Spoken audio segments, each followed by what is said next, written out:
कोई संत हरिद्वार जावे, गंगा जल पीवे, थोड़ी देर वो शरीर में रहेगा और थोड़ी देर पश्चात जब वो शरीर से बाहर निकलेगा, या तो वो पसीना बन करके निकलेगा या मूत्र बन करके निकलेगा। मनुष्य शरीर की ये गति है कि वो गंगा जल पीता है तो भी गंदा जल बन जाता है। और एक तरफ गौ माता है, गौ माता को कौन आज पीने के लिए साफ सुथरा जल देता है?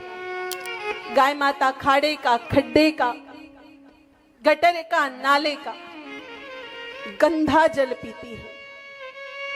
और थोड़ी देर पश्चात जब वो गौ माता के शरीर से बाहर निष्कासित होता है, तब वो परम पवित्र गोमूत्र गंगा जल बन करके बाहर निकलता है।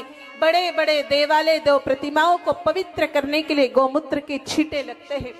बड़े बड़े साधु संत साधना में बैठने से पहले गोमूत्र का आचमन करते हैं। और इतना ही नहीं, जब आयुर्वेद में किसी बीमारी का इलाज नहीं हो पाता, अंत में आयुर्वेदाचार्य गोमूत्र पीने की सलाह देते हैं। लोग पीते हैं और ठीक भी होते हैं।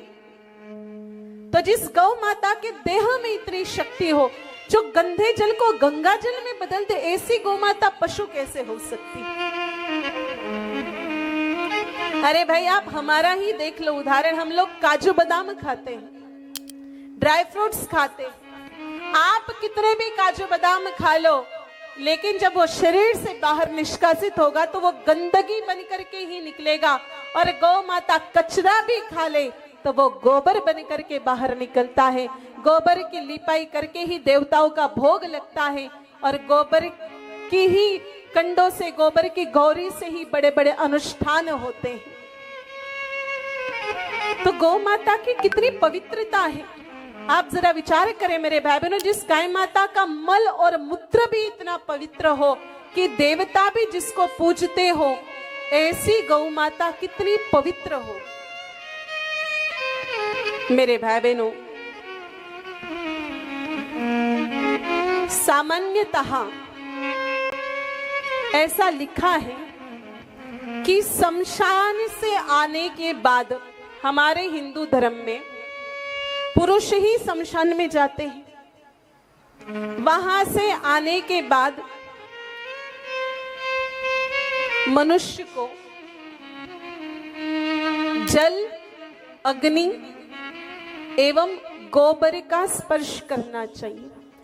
अगर कोई व्यक्ति अंतिम संस्कार के बाद प्रथम बार घर में गृह प्रवेश करवा रहा है, जिसने अंतिम संस्कार करवाया है और घर में वो गृह प्रवेश कर रहा है, तो उस व्यक्ति को इन तीनों का स्पर्श बहुत जरूरी है। केवल जल से काम नहीं चलेगा, अग्नि का भी स्पर्श होना चाहिए और साथ ही साथ गोबर का भी स्पर्श हो जाए, तो ही वो व्यक्ति शुद्ध हो सकता है और घर के अंदर प्रवेश कर सकता है।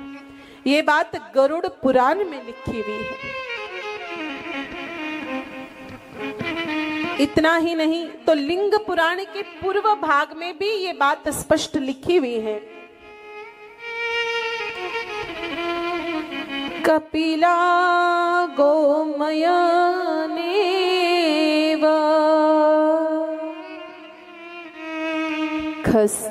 खस्तेनेव तु लेपयेत।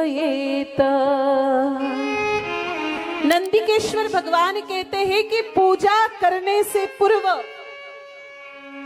भूमि स्पर्श रहित, मतलब हाथ में झेला हुआ गोबर शरीर पर मल करके स्नान करें, तो ही हम किसी पूजा अनुष्ठान में बैठने के योग्य होते हैं, हमारा शरीर शुद्ध होता है।